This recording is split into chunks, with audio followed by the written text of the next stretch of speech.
Hey, welcome back to the channel. Got the little 3-inch on the bench. This is my most favorite 3-inch. Just absolutely love ripping this thing around small spaces, abandoned playgrounds. It's really agile, it's super fast, powerful, and it can take some really serious abuse. So I'm going to do something in this video a little different though. I'm going to take this apart. I'm going to take this capacitor out, and we are going to jump out to the field and rip it around with no capacitor on it. Then we're going to put that back in. We're going to look at that and kind of compare, so you can kind of see what it looks like.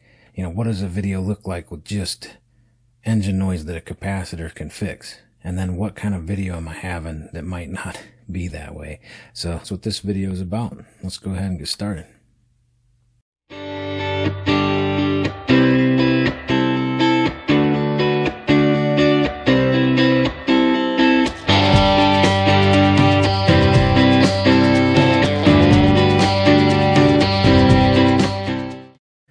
Alright, so the first thing is I went ahead and removed the capacitor. So the video is pretty clean in this build. Not had any issues with the video. So I removed the capacitor. We're going to go ahead and button this up. And let's go ahead and jump out to the field and take a rip. See what the video looks like in the goggles.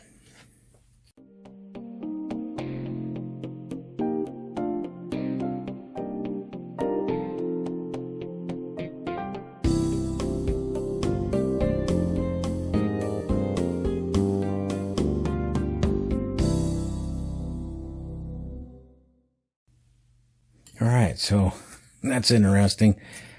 That video, you can see all the hazy lines and everything whenever you hold the throttle. So let's go ahead and put this capacitor back in. I'm not gonna bother soldering this on in this video. In case you didn't know, there is a negative polarity, positive polarity. So you can see here with the two negative lines. Pretty much all capacitors have a way of telling whether it's negative or positive. All of them usually have a line or something to indicate that. The other thing is all the capacitors I've ever used, the negative is a short leg. So in case you have bad marking or you got chemicals on it or whatever, there's no marking. It's the short leg is usually a negative. And then also if you have a capacitor that took a hit or something happened to it and it's dented or whatever, I would replace it. But if you want to, you can use your meter and you can go to capacitance here and you can check your, like this one's 451. I know it says 470, but it actually comes in at 451. So you know it's still good. So I'm not going to bore you with too many details or is the soldering of this. I'm going to go ahead and solder that right back in there, and I'm going to button this up, and then let's jump out and look at the video of it with the capacitor, and then we'll come back here to the bench.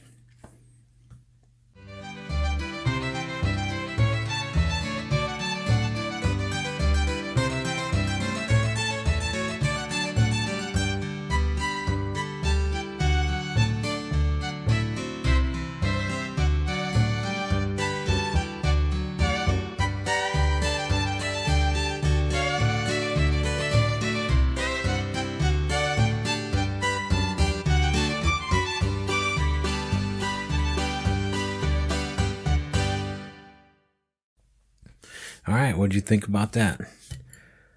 Kind of get a little comparison with and without. I want to open this up real quick because I just want to explain a few things. So let me take this top plate off real quick. All right, so we go ahead and pull this top plate off. Let me zoom in just a little bit here. So I just want you to know that this Foxeer camera, I have smashed the lens. So that one side is kind of gray, you know, a little bit of haze or whatever. That's why, because I've smashed the corner of that lens. I took a nosedive into a curb, like a concrete curb, and that's all the damage that happened to this quadcopter. I mean, it was full throttle into the curb. It did bend some standoffs, so I had to replace some standoffs. It took quite a hit. I was surprised at the little damage that it did do. But anyway, this VTX is like a $9.99 VTX. This is the AKK Race VTX. So we don't have a whole lot of filtration going on here. So putting that capacitor back in play, you can see made a you know, a significant difference. But keep in mind, this is one of my oldest quadcopters. This is my favoriteest 3-incher. This has had, I'm not even going to try to figure out how many hundreds of packs it's had through it. So with a grain of salt, keep in mind it could be even better with a better VTX with a little more filtration. But that gives you an idea of what is a capacitor doing for us, you know. And also, if you don't have those type of issues, then it's not a capacitor that's going to fix it. You might want to check to see if you're on the wrong channel. Let me zoom out here. Tend to zoom out a little bit there. So just keep in mind that there's a button right here. If you can see that, there's a little button right here that you push. A lot of your, pretty much all your VTXs are going to have some way to manually set the channel through there'll be LEDs or something on there. That's what you want to do. Never use auto scan.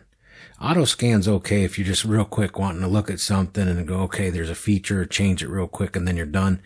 But when it comes to flying, you want to make sure that you're not using auto scan. So hit this button manually, read your VTX manual. This is for a different VTX, but you get the idea. If it doesn't come with a manual, buy a different VTX. The VTX should give you some sort of manual to know what the button pushes are doing, and make sure that you're set on the exact band and channel or frequency, and make sure your goggles are also on the same frequency. So that way that's manually met up correctly. In beta flight, if you just go in with your sticks and move things around, sometimes that doesn't work because it's not set up correctly. And I'm not going to get into anything in this video. I just wanted a real quick look at what a capacitor is going to do to your video. And also keeping in mind that this thing is several years old and has taken some serious abuse. Favorite is 3-inch quadcopter, period. So, hey, that wraps up this video. Hopefully it was helpful, give you a little idea, maybe entertaining. I don't know. If you liked it, give me a thumbs up and subscribe. If you hated it, man, you give me a thumbs down. It all works. Enjoy the breeze.